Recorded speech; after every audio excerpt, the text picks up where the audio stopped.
The Santa Monica Pier buzzed with its usual afternoon energy as families strolled the boardwalk, children's laughter mixing with the distant sound of carnival rides and ocean waves.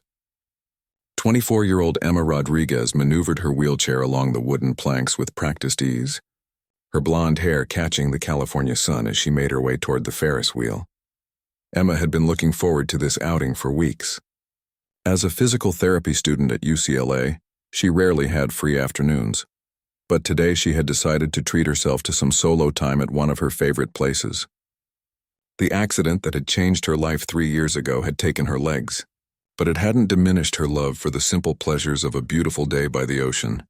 She wore a white tank top and black leggings, her athletic build a testament to the hours she spent in rehabilitation and adaptive sports. Despite the challenges of navigating crowds in her wheelchair, Emma maintained an optimistic outlook that drew people to her naturally. As she approached a group of carnival games, 3 young men in their early 20s blocked her path. They appeared to be tourists, their loud voices and aggressive posturing suggesting they'd been drinking despite the early hour. "Excuse me," Emma said politely, trying to wheel around them. "Could I just squeeze by?" The largest of the 3, a heavyset man in a floral shirt, looked down at Emma with obvious disdain. "Look what we have here, guys. Another charity case taking up space." Emma felt her heart sink but kept her voice steady. "I'm just trying to get to the games. I'll be out of your way in a second." "You'll be out of our way when we say so," the man sneered, deliberately stepping closer to block her path completely. "This pier's for normal people, not cripples taking pity rides." Emma's cheeks flushed with anger and hurt, but she tried to de-escalate the situation. "Look, I don't want any trouble. I'm just here to enjoy the pier like everyone else." The man's friends laughed cruelly. "Enjoy it? What are you going to do? Roll yourself onto the rides? Pretty sure they don't make Ferris wheel cars for wheelchairs." What happened next shocked everyone within earshot. The man in the floral shirt suddenly kicked Emma's wheelchair, causing it to jolt backward and nearly tip over. Emma gripped the armrest tightly, her face going pale with fear. "Move, cripple," he shouted loud enough for dozens of people to hear. "Find somewhere else to roll around." The pier seemed to go quiet around them as other visitors stopped to stare at the appalling scene. Some people pulled out phones to record while others looked around uncertainly, unsure whether to intervene. Emma sat stunned in her wheelchair, tears of anger and humiliation beginning to form in her eyes. In 3 years of living with her disability, she had never experienced such blatant cruelty in such a public setting. That's when the sound began. At first, it was just a low rumble in the distance, barely audible over the usual pier noise. But within moments it grew into the unmistakable roar of motorcycle engines approaching from the parking area. The first bike to appear was a massive Harley-Davidson, ridden by a bearded man in his 40s wearing a leather vest with patches that identified him as part of a motorcycle club. Behind him came another bike, then another, until a steady stream of motorcycles was pulling up to the pier entrance. Within minutes, more than 20 bikers had arrived, their engines creating a thunderous symphony that drew the attention of everyone on the boardwalk. They dismounted with deliberate precision, their leather vests, tattoos, and imposing presence creating an intimidating wall of solidarity. The lead biker, a man who went by the road name Pier, had witnessed the assault on Emma from the parking lot. What the 3 tourists didn't know was that Pier's own daughter had been born with spina bifida, and he had spent years watching her navigate a world that wasn't always kind to people with disabilities.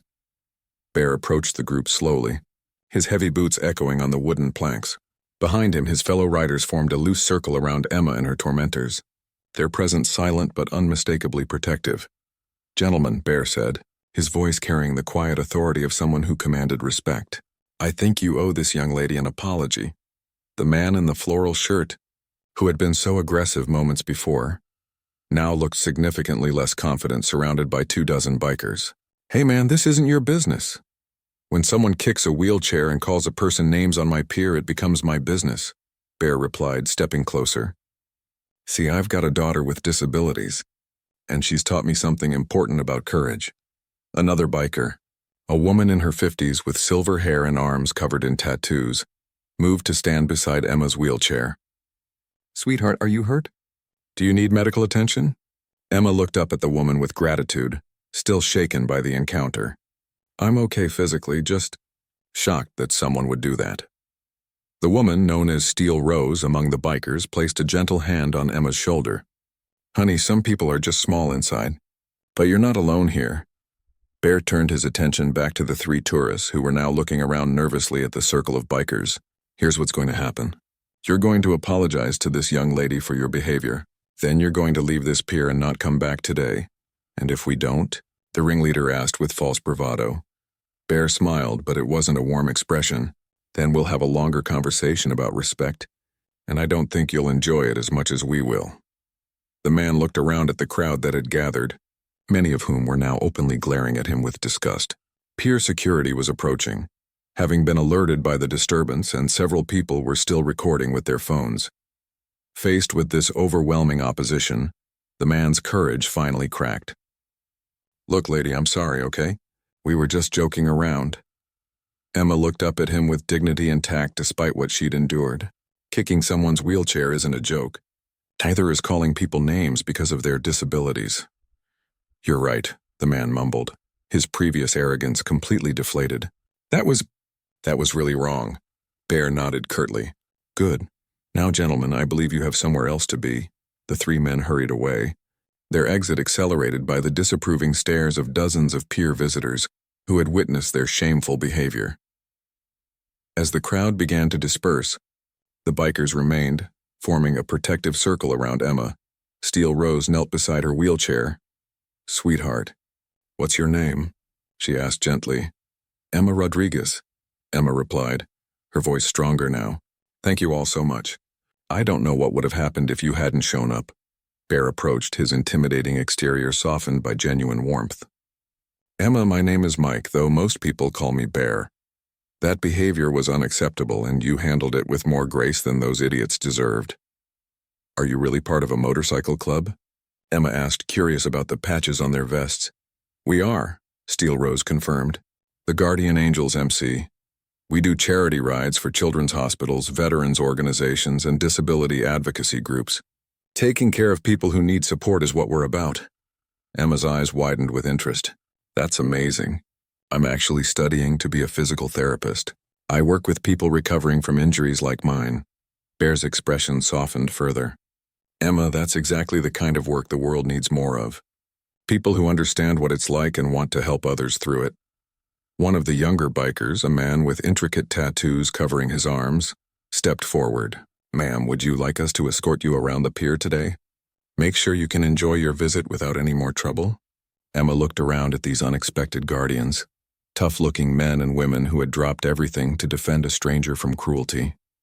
"That's incredibly kind, but I don't want to interrupt your day." "Sweetheart," Steel Rose said with a smile, "protecting good people from bullies isn't an interruption. It's exactly what we signed up for." For the next 2 hours, Emma found herself with the most unique entourage the Santa Monica Pier had ever seen. The bikers took turns pushing her wheelchair when the crowds got thick, cheered her on at the carnival games, and treated her like honored family. When she finally won a large stuffed animal at the ring toss, the celebration from her biker escorts was so enthusiastic that other visitors stopped to applaud. As the afternoon wound down, Bear approached Emma one final time.